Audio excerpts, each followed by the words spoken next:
The last apartment complex I lived in, um, I moved out of there about a year ago. Me and Terry ended up getting an apartment together. But I'm reflecting back on this place a little bit. I had some good memories there, but it wasn't necessarily the best place. Like if you were to drive by this place, you kind of be like, that looks like a fucking shithole. And but definitely a lot of people that lived in there with me. I had met people around the time I was moving out, and I met this one guy in the laundry room. I was doing my laundry, and he said he had lived there for like years, and I'd never seen it. And apparently there were other people. This people in this place were very reclusive. We didn't talk a lot. We didn't see a lot. We just kind of hung out in our block. These were studio apartments, so I kind of referred to them as the block. Now, halfway into living there, there was probably about 24 units. He sent out a thing saying yeah, half the people hadn't even like paid their rent on time, and I'm thinking like, damn, you're not in a very good situation there when half your tenants haven't paid their fucking rent. But there were some conditions going on. Apparently, things weren't getting fixed. This person told me they had had a leak in their apartment. Now, around the time I moved out, Terry was helping me move stuff, and she had been in there before with me, but I usually went in the side entrance, and my apartment was two doors on the left. But this time we were going through the lobby and everything. I showed her this leak. It was leaking all over the ground. It was there for a few days, I believe. And you look up, and I showed her the ceiling, and she said this whole damn ceiling's infested with black mold. Now I'd never seen black mold before. I had never been shown what it was. But she also showed me where there was a circle, a little bit of it in my apartment. And I was basically, to a degree, I was just living in my own shit and inebriating. I didn't give a fuck about anything except, with what was going on in my life was, putting on headphones, listening to music, and just not giving a fuck about anything else. Um, she was helping me move out of there. And she was kind of finding, some things going on there that I had never really opened my eyes to. And back to what I was saying, like half the tenants hadn't even paid their rent. I can kind of see that now. I can see why they didn't want to pay this guy. I Thing is, I'll tell you right now, this guy was a good guy. He was a good guy, but he was getting up there in age, and I don't think he wanted to keep it going because it was one of his legacies. But I don't think when I first moved in there, he had someone helping him, and it seemed like it was better off then.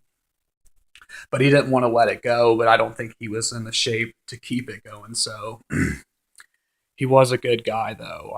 I hope so. I mean, I don't fucking know, but he seemed like that. But remember kind of cleaning it down as good as I could, and I still didn't get my security deposit back. And me and Terry were making jokes about next time we leave an apartment, we're just gonna fucking trash it. Find every air vent and just shit in it. Run that AC, and man, it's gonna smell pretty bad in there. It's gonna smell like what I've said before as a scatological porno set. But when I finally called him to tell him I was moving out, the first thing out of his mouth was, "That's not good."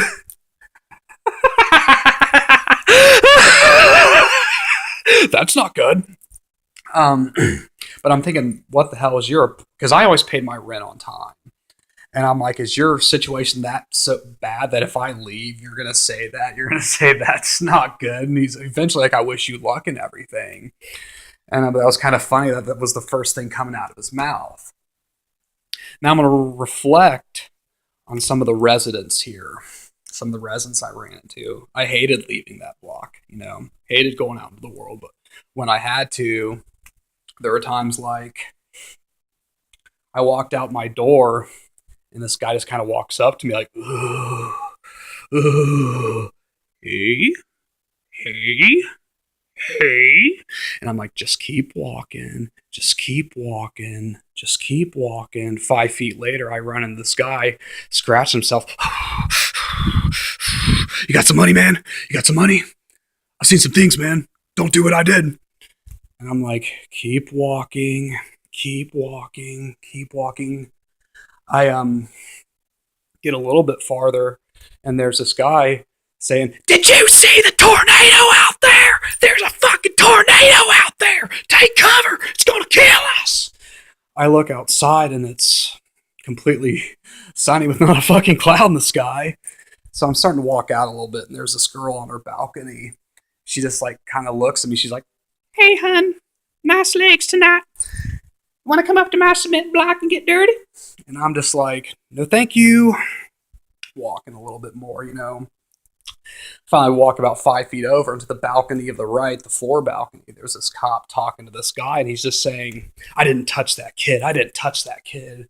I never found out if it meant he beat the kid up physically or he touched him sexually, but I'm just like, keep walking, keep walking. I walk over 2 feet to the next car, and there's another police cruiser, another police officer, because there's a back window smashed in and someone had robbed someone's car. And once again, I'm thinking, I don't give a fuck about this. I don't give a fuck about this. Let's get out of here. You know, finally, I'm about to get in my car, get out of there. Person walks up to me, yo, yo, yo. I'm like, what? He's like, "I just got a pound of meth. You want to smoke it in my block up there?" And I'm just like, fuck my life. I'm just finally ready to drive off. And I'm just thinking, like, fuck all my shit in that apartment. I'm just getting out of here. I'm just going to get out of here and leave. I'm driving off. You know, I see the landlord. I see him look at me. And once again, I hear him say, you know, I'm driving off for good. I hear him say, scream at me, "That's not good." So, you know, it wasn't good. And I recently went back and tried to find stuff about this apartment online.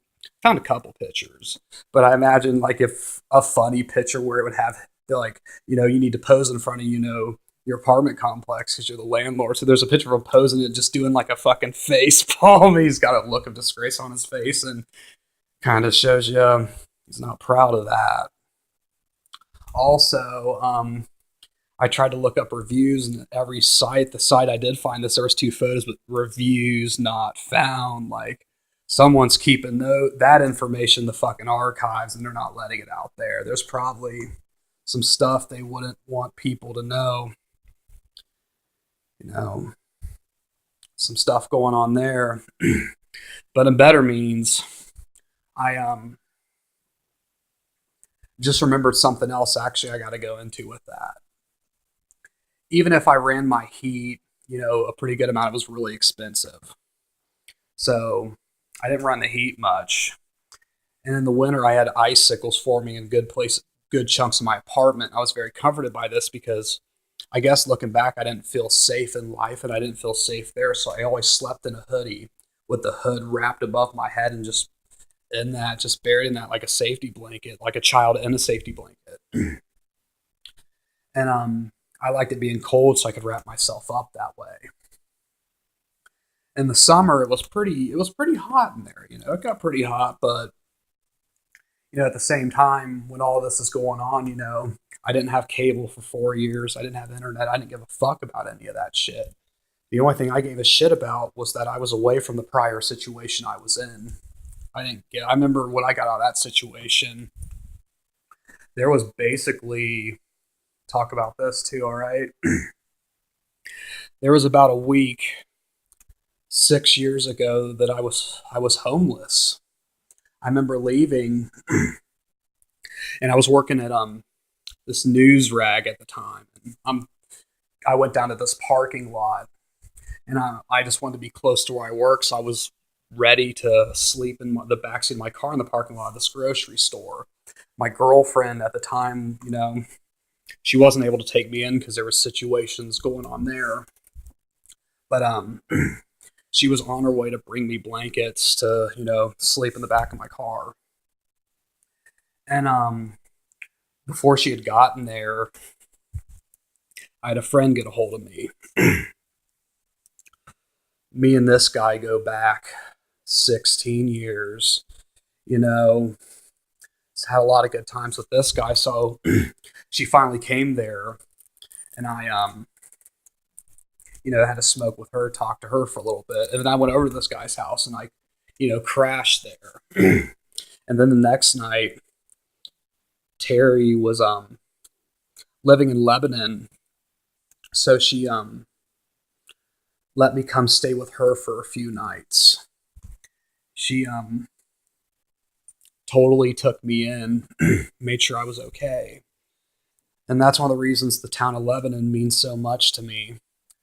Some of the best memories I ever had during the friendship portion of me and Terry's association was when she lived in Lebanon. So sometimes we'll go back and we'll pay tribute to Lebanon by going back there and doing stuff we did back in the day. We'll go see a movie at the movie theater down there. We'll go eat somewhere. There's South Lebanon's a little bit below it, and she was staying at this place in South Lebanon once. And I'd go down there and see her, and we would drive to this one restaurant parking lot. We just sit there and have a smoke and talk. And we went to this other park, and we just sat there and we'd smoke and talk. And I would go. She was also, like I said in another video, she was living in Urbana, and she was living in this place. I was always driving, almost 45 minutes to an hour once a week to these places to see her and just get her out for a little bit and showed that I cared about her, and looking back, showed that I loved her.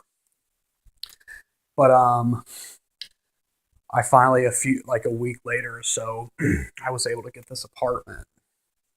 Like I said, I didn't give a fuck about anything else. I was ready to sleep on the floor with a fucking blanket, just pretty much like I did when I got this apartment. I didn't give a fuck. I still, right now, I've lived here for a year and I don't have cable. I don't give a fuck about shit like that.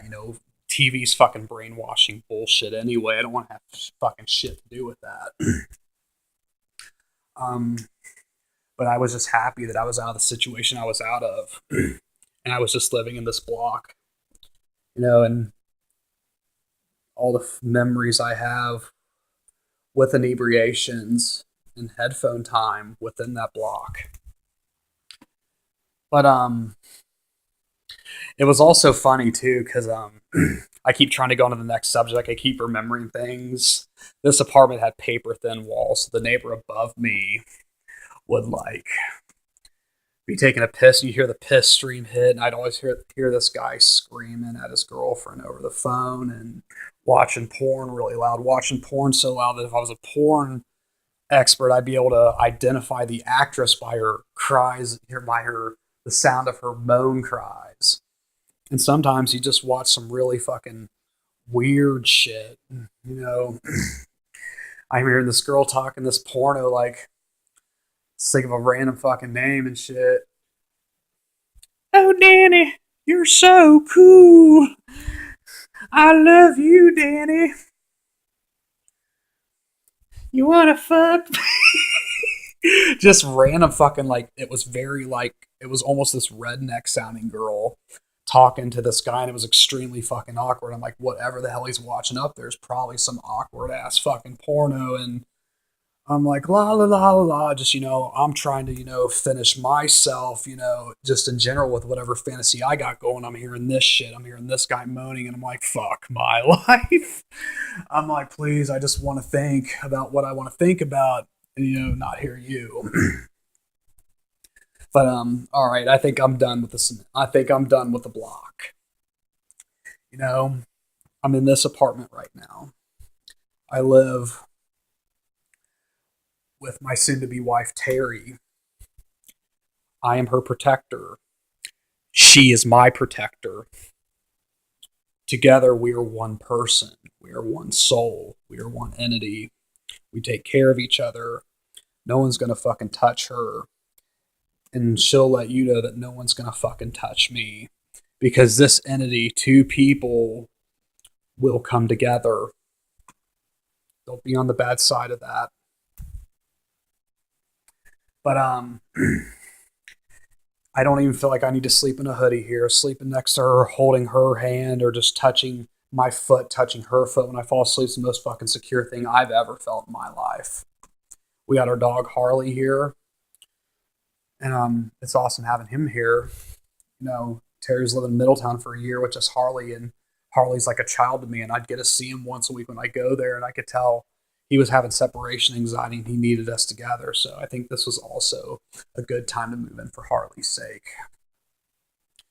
But I'm here in my new life, in my new apartment I've been in, just ready to see what I can get into out there and maybe even change the world and make the world a better place.